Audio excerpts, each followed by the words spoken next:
संतों के बीच घमासान, कौन कितना महान। काम ईश्वर भजन प्रवचन, क्यों महिलाओं का चरित्र हनन।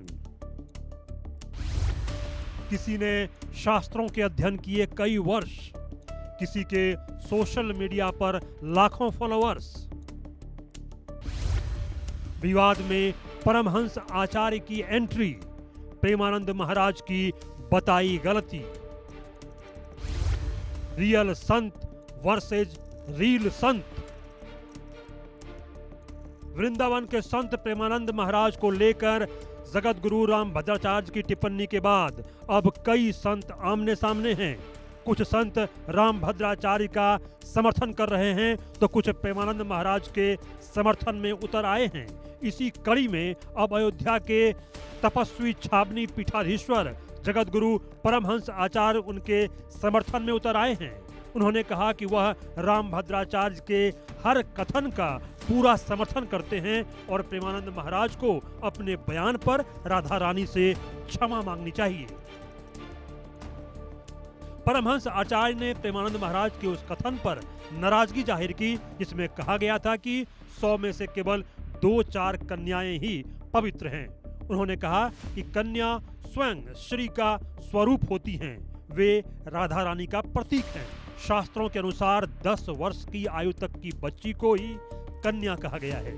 ऐसे में बड़े उम्र की महिलाओं को कन्या कहकर जो बयान प्रेमानंद ने दिया है वह अशास्त्रीय और साधुता को कलंकित करने वाला है।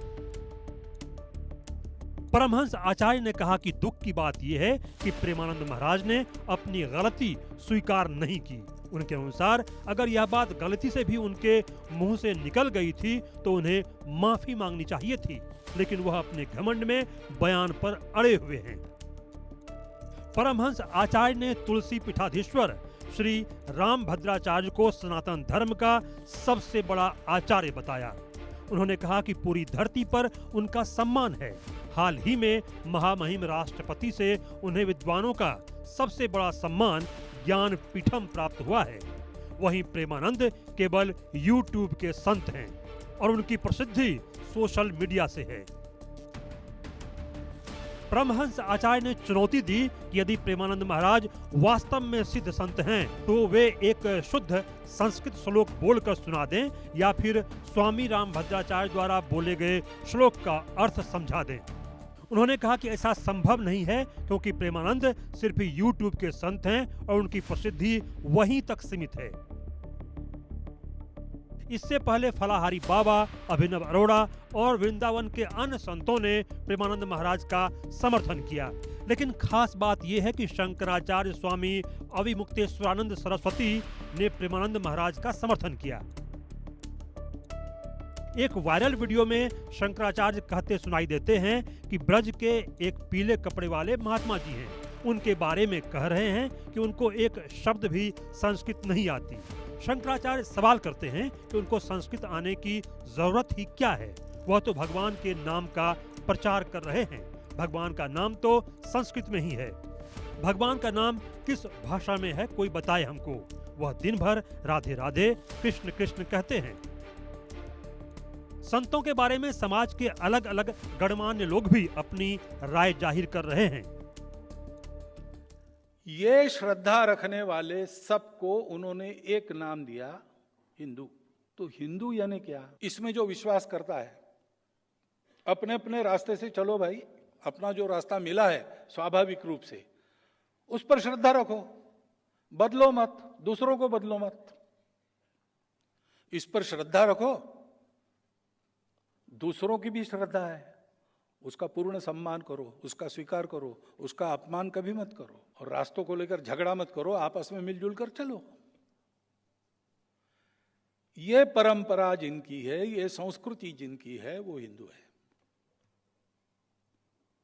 और ये परंपरा संस्कृति ऐसी क्यों बनी, इसका कारण भारतवर्ष है। कुल मिलाकर संत दो खेमे में बटे दिखाई देते हैं। एक कथावाचक हैं, दूसरे शास्त्रों के मर्मज्ञ हैं। दोनों के अपने अपने समर्थक हैं।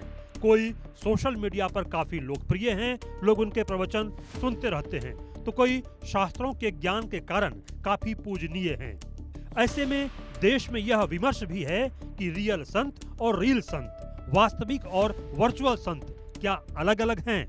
भक्त किसे अच्छा माने, किन्हें बेहतर माने? यह विमर्श इसलिए भी जरूरी है क्योंकि रामभद्राचार्य और प्रेमानंद विवाद के बीच परमहंस आचार्य के बयान से घमासान मच गया है।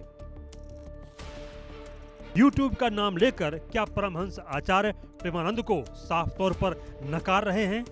आजकल के कुछ संत अहंकार के फेरे में फंसे हैं? इनमें ज्यादा महान बनने की ललक है? संतों के बीच वाक युद्ध आखिर कौन सा धर्म युद्ध है? Bureau report, India news.